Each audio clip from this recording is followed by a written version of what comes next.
ठरलं तर मग या मालिकेच्या 22 मार्चच्या भागामध्ये इकडे जेव्हा अर्जुनने सायलीचा हात पकडलेला असतो तेव्हा सायली खूपच ऑकवर्ड झालेली असते. त्यानंतर अर्जुनच्या लक्षात येतं तेव्हा अर्जुन पटकन सायलीचा हात सोडतो आणि विषय बदलत सायलीला म्हणायला लागतो की तुम्ही जी बाईक म्हणताय त्या बाईकच्या डिटेल्स वगैरे काही त्याचं नाव तुम्हाला माहिती होतं का?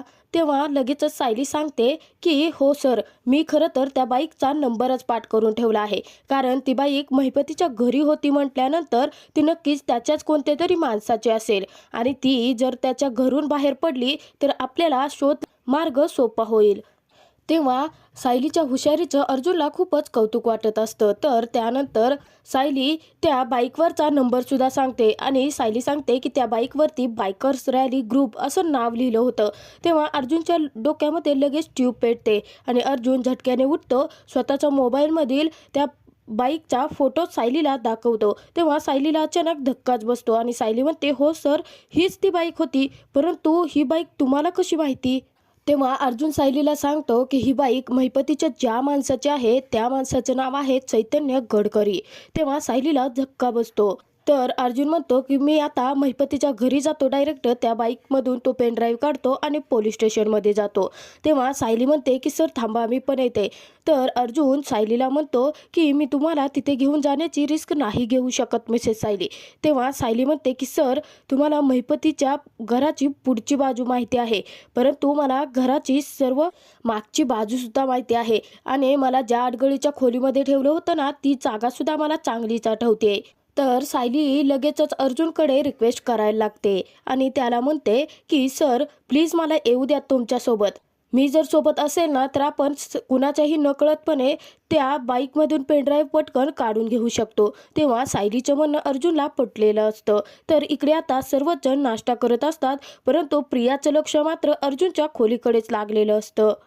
तर इकडे प्रियाच्या मनामध्ये खूपच गोंधळ निर्माण झालेला असतो. कारण प्रिया स्वतःच्या मनाशीच म्हणत असते की काल एवढा सर्व गोंधळ झाला, परंतु अर्जुन सायली अजूनही निवांत आहेत आणि त्यानंतर साक्षीचाही मला मदत मागण्यासाठी कोणताही फोन आला नाही. नक्की काय गडबड चालली आहे हीच प्रियाला समजत नसतं.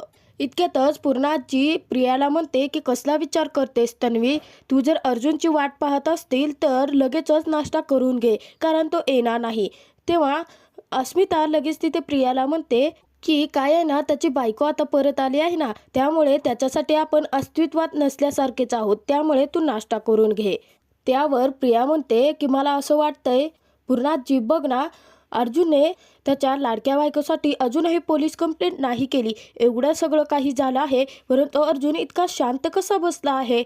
मला तर वाटलं होतं की अर्जुन सकाळी पटकन उठेल आणि आधी पोलीस स्टेशनमध्ये जाऊन कंप्लेंट करेल. बघ ना, सायलीवरती एवढा हल्ला झाला, त्यानंतर ती बेशुद्ध अवस्थेत सापडली, तिचा पर्स, मोबाईल सर्व काही चोरीला गेलं, तरी अर्जुन निवांत कसा काय आहे? तेव्हा आता प्रियाने टाकलेला हा प्रश्न सर्वांच्याच मनात गोंधळ निर्माण करून ठेवतो. तेव्हा प्रतापसुद्धा म्हणत असतो की खरं आहे. इतक्यातच अस्मिता म्हणते की मला तर अजून शंका आहे की सायली खरंच बेशुद्ध अवस्थेत सापडली आहे का? म्हणजे अर्जुनने सांगितलेली स्टोरी खरी असेल का? तेव्हा कल्पना लगेचच अस्मितावरती ओरडते आणि म्हणायला लागते की तुझ्या शंका आहेत ना, त्या तुझ्या जवळच ठेव. तर पुन्हाची लगेच अस्मिता आणि प्रियाची बाजूने कल्पनाला म्हणते की त्या दोघीही काही चुकीचं बोलत नाही आहेत. काल ती सायली नव्हती तर अर्जुन किती सैरभैर झाला होता आणि आता आले आहे तर शांतच बसला आहे. इतक्यातच तिथे अर्जुन येतो आणि पूर्णाजीला म्हणतो की मी काही शांत वगैरे बसलेलो नाहीये पूर्णाजी. तर अर्जुन रागानेच प्रियाकडे पाहत म्हणायला लागतो की काल सायलीला जो काही त्रास झाला आहे ते लक्षात घेता मी अजिबात शांत बसलेलोच नाहीये. तेव्हा प्रताप लगेच अर्जुनला म्हणतो की मग काय आता तूच त्या चोरांना शोधून काढणार आहेस की काय?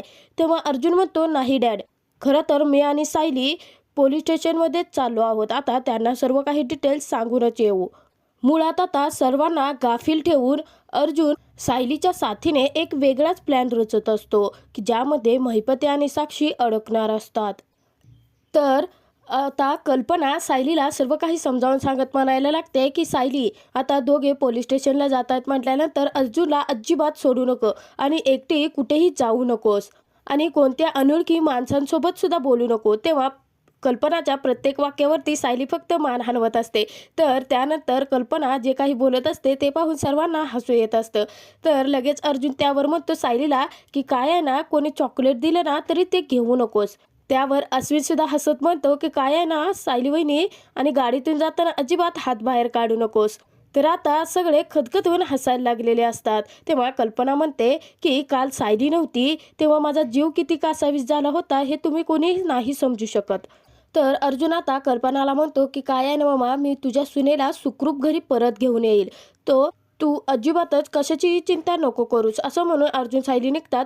तेव्हा प्रियाच्या मनात एक घाणेरडा प्लॅन येतो आणि प्रिया स्वतःशी म्हणायला लागते की यांचा पाठलाग करायला हवा आहे, कारण तो चोरीची स्टोरी कुठून आली हे समजेल. आणि प्रिया लगेचच सर्वांना म्हणते की काय आहे ना, मी मंदिरात जाऊन येते. इतक्यातच अश्विन तिला म्हणतो तू आणि मंदिरात जातेस. तेव्हा कल्पनाला सुद्धा जरा अजबच वाटायला लागतं. तर प्रिया लगेचच म्हणायला लागते की काय आहे ना, सायली सापडत नव्हती ना म्हणून मी तिच्यासाठी नवस बोलले होते. आता मी मंदिरात जाऊन देवाला नमस्कार तरी करून येते. तर मूर्ख अस्मिता आणि पूर्णाची प्रतापसुद्धा प्रियाच्या या खोट्या नाटकाला भुलतात, परंतु कल्पनाला प्रियावरती जाम डाऊट आलेला असतो. तर आता प्रियाचा इथे प्लॅन पूर्णपणे फसणारच असतो, कारण पूर्णाची सुद्धा आता प्रियासोबत मंदिरात जायला निघालेली असते. प्रिया पूर्णाजीला समजावण्याचा खूप प्रयत्न करते. ती म्हणते की अगं पूर्णाजी, तू कुठे येतेस माझ्यासोबत, तिथे 20-22 पायऱ्या चढाव्या लागतील. त्यावर प्रताप म्हणतो की अगं तन्वी, काय आहे ना, पूर्णाई मंदिरात निघाली आहे, तिथे 200 जरी पायऱ्या असतील ना तरी सुद्धा पूर्णाई चढेल. त्यावर आता सर्वच जण हसायला लागतात. तर इकडे आता अर्जुन आणि सायली महिपतीच्या घराकडे निघालेले असतात. तेव्हा अर्जुन सायलीला थांबवतो आणि स्वतःच गाडीचा दरवाजा उघडून देतो. तेव्हा सायली गाडीमध्ये बसते. त्यानंतर अर्जुन सुद्धा बसतो. तर सायलीचं लक्ष अर्जुनकडे नसतंच, कारण सायलीला अर्जुनने जी काही काळजी तिची घेतलेली असते ते सर्व काही आठवायला लागलेले असतात. नकळतपणे आता सायलीच्या मनामध्ये अर्जुनसाठी एक सॉफ्ट कॉर्नर निर्माण झालेला असतो. तर अर्जुन सायलीला सांगत असतो सीट बेल्ट लावण्यासाठी, परंतु अर्जुन जे काही बोलतो आहे त्याच्याकडे सायलीचं अजिबातच लक्ष नसतं, कारण सायली तिला अर्जुनच्या सर्व काही आठवणी आठवायला लागलेल्या असतात. इतक्यातच अर्जुन आता सायलीला थांबवतो आणि त्यानंतर स्वतःच सीट बेल्ट लावतो. तर त्यानंतर दोघेही आता एकमेकांकडे एकटक पाहायला लागलेले असतात. त्यानंतर सायली मान फिरवते आणि अर्जुनच्या अचानक सर्व काही लक्षात येतं आणि अर्जुन भानावर येतो. त्यानंतर दोघेही तडकपणे निघतात ते महिपतीच्या घराकडे. तर इकडे आता महिपती आणि साक्षी दोघेही खूपच घाबरलेले असतात. तर साक्षी महिपतीला सांगत असते, मला तर वाटलं होतं त्या सायलीचा विषय संपला, परंतु तिचा विषय कसा संपेल, कारण त्या संतोषने जो पेनड्राईव्ह सायलीला दिला होता तो तर आपल्याला भेटलाच नाही, आणि जर तो अर्जुनच्या हाती लागला तर तो आपल्याला सोडणार नाही. तर महिपती साक्षीला सांगत असतो की मला ना आता उलटीच काळजी लागून राहिली आहे, कारण त्या सायलीने अर्जुन सुभेदाराला सांगितलं असणार आहे की आपणच तिला किडनॅप केलं होतं आणि तो पेनड्राईव्ह सुद्धा तिने त्याला देऊन टाकला आहे. नाहीतर एवढ्या तेवढ्यावरनं पिसाळणारा तो अर्जुन सुभेदार अजूनपर्यंत माझं नरड धरायला कसं काय आला नाही, तो अजूनही एवढा शांत कसा. तेव्हा साक्षी लगेच म्हणते ही वादळापूर्वीची तर शांतता नसेल ना. तर साक्षी म्हणत असते की परंतु इतका महत्त्वाचा तो पेनड्राईव्ह, एवढं सगळं त्या सायलीची पर्स वगैरे चेक केली तरीसुद्धा तो का मिळत नाही आहे. इतक्यातच तिथे चैतन्य येतो आणि चैतन्य म्हणायला लागतो की तो पेनड्राईव्ह कुठे आहे हे मला चांगलंच माहिती आहे. तेव्हा साक्षी आणि महिपती जाम घाबरून गेलेले असतात, कारण त्यांना वाटतं की आता चैतन्याने सर्व काही ऐकलं आणि आपलं भांडं फुटलं आता. परंतु चैतन्य सांगतो की जो कर्जतच्या प्रॉपर्टीच्या डिटेल्सचा पेनड्राईव्ह आहे ना तो तू तिथेच विसरून आली होती सगळं, मी तो घेतला आणि तुझ्या बॅगमध्ये टाकला आहे. आता चैतन्य एका वेगळ्याच पेनड्राईव्हबद्दल बोलतोय हे समजल्यानंतर साक्षी आणि महिपती दोघेही सुटकेचा श्वास सोडतात. तर त्यानंतर चैतन्य साक्षीला सांगतो की तुझ्या कुठल्या तरी मित्राला लीगल ॲडवाईस पाहिजे होती ना, चला आपण त्याला भेटून येऊयात. त्यानंतर साक्षी चैतन्यासोबत निघून जाते. तर इकडे सुभेदारांच्या घरी दर्शन घेऊन प्रिया आणि पूर्णाची आलेले असतात. तेव्हा पूर्णाची प्रियाला म्हणते की ती सायली एवढं तुझ्याशी वाईट वागते तरीही तिच्यासाठी तुला देवाला नवस बोलायची काय गरज होती. तेव्हा प्रिया उगाचच नाटक करत म्हणायला लागते, काय ना पूर्णाची, सायलीच्या वाईट वागण्याची सवय मला लहानपणापासूनच लागली आहे अगं.